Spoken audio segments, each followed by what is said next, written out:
বাঘের পিছে পিছে 1 কিলোমিটার পথ ছুটে 8 বছরের সন্তানের প্রাণ বাঁচালেন এক যোদ্ধা মা। শীতে বাড়ির উঠোনে রান্না করছিলেন কিরণ দেবী। তার 3 সন্তান উঠানেই খেলা করছিল। হঠাৎ সময় পাশের জঙ্গল থেকে ছুটে আসে একটি হিংস্র চিতাবাঘ, যার যেমন ছুটে পালালেও পালাতে পারেনি বছর 8-এর ছোট্ট সন্তানটি। তখনও মা বিষয়টি টের পায়নি। অন্যদিকে বাঘের একমাত্র নিশানা কিরণ দেবীর 8 বছরের সন্তান রাহুলকেই। আচমকায় কামড়ে ধরে রাহুলকে এবং টানতে টানতে পাশের জঙ্গলে নিয়ে ছুটছিল।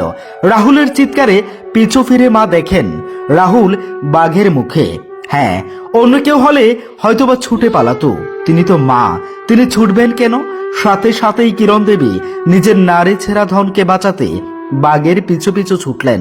বাঘের পিছু পিছু 1 কিলোমিটার পথ ছোটা এক মায়ের লড়াইয়ের গল্পটা ঠিক এখানেই।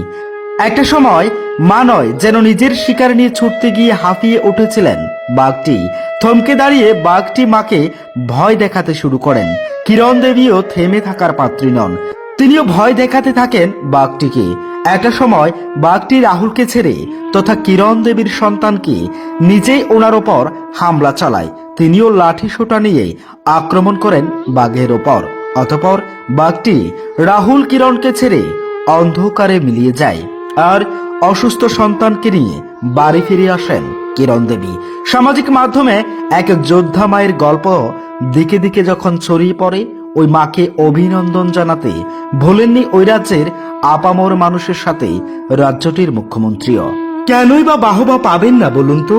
একজন মানুষ নিশ্চিত মৃত্যুর কাছ থেকে একা নন, ফিরে এসেছেন কোলের সন্তানকে নিয়ে, তাও দুজনেই অল্প বিস্তর আহত হয়ে। তবে বলা বাহুল্য, নিজের সন্তানের প্রাণ বাঁচাতে ছুটে গিয়েছিলেন ভদ্রমহিলা। এই বাহবার জন্য হয়তোবা তিনি ছুটে যাননি, কারণ তিনি তো মা। হ্যাঁ, মা বলেই এই যুদ্ধে জয়ী কিরণ দেবী। প্রতিটা প্রাণী জগতেই মাকে বড় যোদ্ধা হয়ে থাকেন।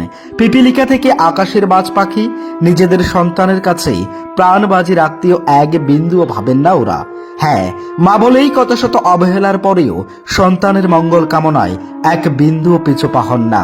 ভালো থাকুক পৃথিবীর সমস্ত মা জাতি, অটুট থাকুক পৃথিবীর সমস্ত মা সন্তানের সম্পর্ক।